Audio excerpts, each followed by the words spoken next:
Happy Tuesday. I am so excited today to talk about one of my absolute favorite passages in the Bible. I know I say that a lot, but I really mean it this time.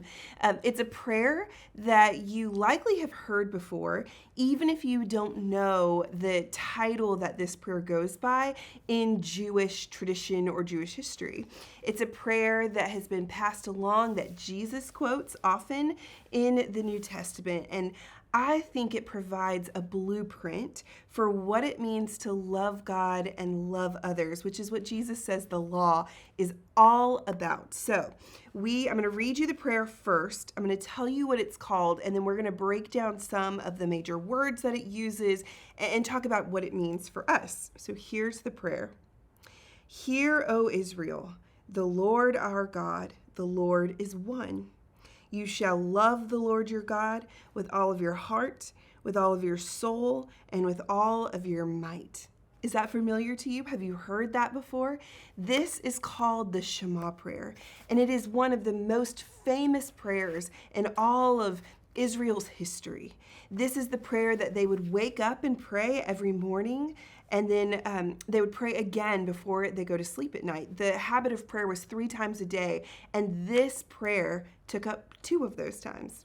Jesus would have been intimately familiar with this prayer. It would be the thing that he prayed in the mornings when he woke up, and the last thing he prayed before he went to sleep at night. But what does this actually mean?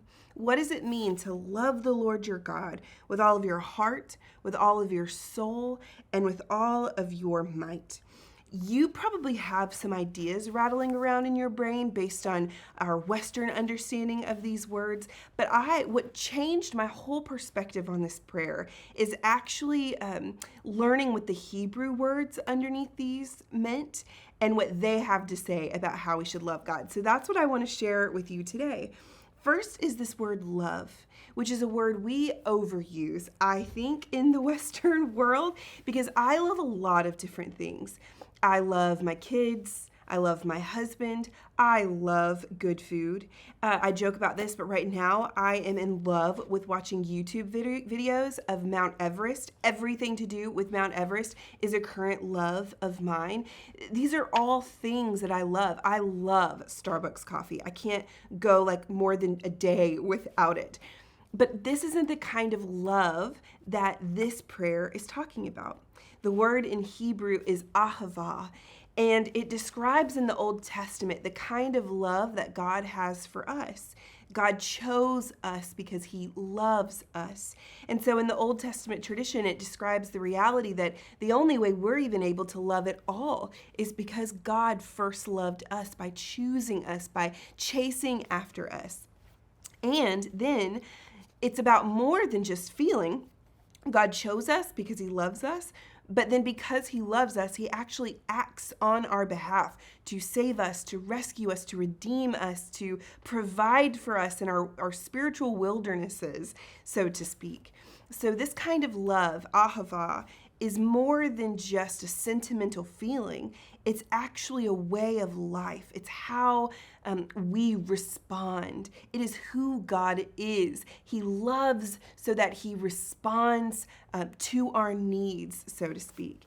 And as people of love, we are called then to show our love for God, not just with sentimental, oh, I love you, God, but actually through the way that we live, through having that relationship with God that actually changes the way that we live, and by loving other people the way that God has loved us. This is what Jesus talks about when he says, love the Lord your God. It's not just about our relationship with God, it's also about our relationship with people. Okay, here's the second word. Love the Lord your God, right? Change the way that you live in response to your feelings, your sentimental for God, with all of your heart. And I find this one really interesting because in the Hebrew tradition, they had no concept whatsoever for the brain. And so everything that we attribute to our brain, they attributed to the heart. So not only do you, through your heart, feel positive and negative emotions, but you also, all of your desires, your motivations, and how you make decisions, how you perceive the world, your intellectual understanding, all of that came from the heart. So what it means to love God with all of our heart means devoting to Him all of our intellectual understandings, the way we look at the world and make sense of the world, where our desires come from, the motivations of our heart. This is a Hebrew phrase, a tradition that came from Hebrew. All of our positive and negative emotions. What does it look like to devote all of those to God? That's a tall order. Again, this is about more than just our feelings. It is about devoting to God all of our inner world and who we are. And then this next word I think is probably going to be the most surprising for you. Love the Lord your God with all your soul. When we hear the word soul, we've got this idea of this invisible, intangible thing that lives inside of us that when we die goes to be with God in heaven. Well, it's probably not a surprise to you, or maybe it is, that concept is nowhere in the biblical story at all. In fact, when they use this word nephesh, what they're literally talking about is the throat. And because the throat is the thing that controls everything that comes into us to nourish us, food and water that gives us life, well, in Hebrew tradition, the throat became a way of talking about the whole physical being. Not something separate from our bodies, but it is actually our bodies. You don't have a soul, you are a soul. And the Hebrew word here is nephesh, and it refers to a whole physical being. For example, in Genesis, when it's going to talk about Jacob's family, it says there are 33 nephesh in his family. A murderer is referred to as a nephesh slayer, a kidnapper, a nephesh thief. Again, you don't have a nephesh, a soul. You are one. In Hebrew thought, there was no separation between some intangible inner part of us and our physical bodies. They were one in the same. So what does it look like to love God with your nephesh, with your whole physical being? It means giving God all of your abilities, your capabilities, right? Your physical body, what you do with your body really does matter in this way of thinking. But it also means giving God all of your limitations, any disabilities that you have. What does it look like to love God in the midst of all of those things? Your skills, your talents, what you do, again, with your physical body. I'm convinced, this is where Paul gets the idea that our bodies are a temple. What we do with our bodies actually matters. And loving God with all of our nephesh is not about some inner thing. It's our physical being as well. Okay, and here's the last one. With all of your might. This is an interesting word because grammar nerds, you're going to love this one. Might, when I think of might, I think of like physical strength, but that's not at all what it's talking about. Actually, in a class I was teaching just this Sunday, someone said it's about mental fortitude. And I love that, but that's also not what this is talking about. It's not talking about some inner strength or some physical strength we have. The Hebrew word is me'od, and it's an adverb. Another way to translate it is very or much. And so what does that mean? Love the Lord your God with all your very or all your much. I love how the Bible Project translates this. Love God with all of your muchness. And this is the most expansive word in all of the Shema because really it can mean just about anything. It's an intensifier. This word, me'od, takes things to their ultimate capacity.